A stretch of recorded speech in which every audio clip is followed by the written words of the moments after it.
Hello, नमस्ते, प्रणाम, हर हर महादेव। हम आप सबके भाई बानी दीपक दीपांशु। तो आप सभी के स्वागत बाटे भैया हमार यही यूट्यूब चैनल दीपक दीपांशु राइटर में। तो आप लोग कैसन बानी? हमरा आशा ना पूरा विश्वास बा कि आप लोग एकदम ठीक होखम और एकदम ठीक रह जा, मस्त रह जा, स्वस्थ रह जा और आप लोग अपने काम में व्यस्त रह जा। तो भैया जी आज रोग सब खातिर लेकर के आइल बानी बहुत एगो जबरदस्त मैटर बा छठ गीत के। रोज सबके बता दी कि हम तर्ज बाटे दुकानदार चिन्हता टुनटुन यादव भैया के गाना पर। गाना लेकर गइल बानी धुन पर, ट्यून पर। छठ के गीत बाटे, डिबेट सॉन्ग बा, लइका लइकी के मैटर बाटे। तो हमारा आशा ना पूरा विश्वास बा कि हमारी लिखल गाना बनावल वीडियो आप सबके बहुत ही बेहद पसंद आई, अच्छा लगे और आप सबके प्यार दुलार सपोर्ट और आशीर्वाद अपने भाई दीपक दीपांशु के और इस चैनल के जरूर मिले। और आप लोग से भैया रिक्वेस्ट बा, हाथ जोड़ी बा कि आप लोग जरूर अपने भाई के सपोर्ट करी जाए, इस चैनल के प्यार दी जाए। तो चलिए, जो भी भैया अभी तक हमारे इस चैनल के सब्सक्राइब नहीं कीजिए पहले प्लीज़ आप लोग सब्सक्राइब करके बेल आइकन प्रेस कर लीजिए, ताकि जो भी वीडियो लेकर के नोटिफिकेशन आप सब के पास पहुँचे, ताकि आप सब उस वीडियो को देख सकी जा और सुन सकी जा। और हम लोग सबसे बता दें कि वीडियो यदि हमारी अच्छा लगी तो आप लोग ये वीडियो के ज़्यादा से ज़्यादा शेयर करब जा, लाइक करब जा और अपन कमेंट करके जरूर बतलाइब जा कि हाँ ये हमारी लिखल गाना बनावल वीडियो लागल कैसन। तो चलिए, आप लोग पूरा वीडियो में बनल रही जा, पूरा फुल सॉन्ग बा। तो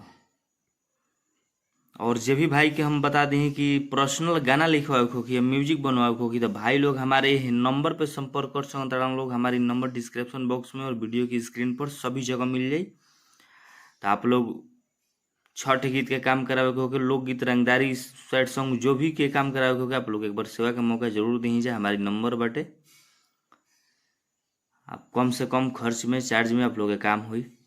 तो चलिए रोज सबको बता दी कि तर्ज बा दुकानदार चिन्हता टुनटुन यादव भैया के गाना पर गाना बटे, जौन की गाना रहे कि लहंगावा फिरिए में दे दी बाली बाजार चिन्हता, वही धुन पर ही गाना बटे छठी के। तो चलिए, हम ज़्यादा देर ना करते हुए, आप सबको ज़्यादा समय ना लेते हुए मुखड़ा के डमी करके सुनावा तनी। तो चलिए, लगी कहताड़ी माई तो देत नइखी तोह पे ध्यान, कैसे तू तांडव मचैब ए जान। माई तो देत नइखी तोह पे ध्यान, कैसे तू तांडव मचैब ए जान। कि अपना जिला में कैसे बनैब पहचान। तो लइका कहताने कि छठी माई चाहिए त मेहनत बा पूरा हमरो जारी ए जान। त एक दिन बनब कवनो जिला के अधिकारी ए जान। त एक दिन बनब हम जिला अधिकारी ए जान। हमारी मुखड़ा रहा, आप सबके मुखड़ा कैसा लागल आप सब कमेंट करके जरूर बतलाइए। चली, हम फर्स्ट अंतरा की ओर लेकर के चल तनी। तो हमनी के फर्स्ट अंतरा बाटे। तो आप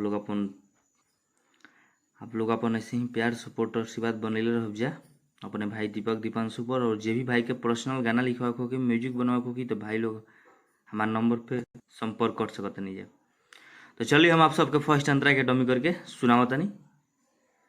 तो फर्स्ट अंतरा में लइका कहता है कि सिपाही दरोगा सब रही है हमारा नीचे, बनी के बॉडी गार्ड गाड़ी के घूमी है आगे पीछे। तो लड़की कहताड़ी कि तोहार रुतबा हो जाई परफेक्ट ये जानू, माई चाही है जीवन हो जाई सेट ये जानू। कि तोहर बढ़ जाई मम्मी पापा जी के शान।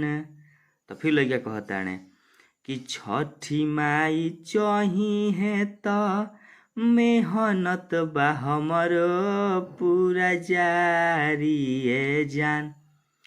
तो कही तो एक दिन बनब हम जिला अधिकारी ए जान।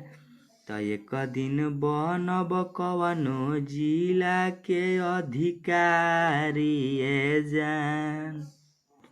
तो आप लोग हमारी वीडियो कैसन लागल, हमारी लिखल गाना कैसन लागल, यदि अच्छा लागल हो पसंद आइल हो तो आप लोग वीडियो के ज़्यादा से ज़्यादा शेयर करब जे सपोर्ट करब जे।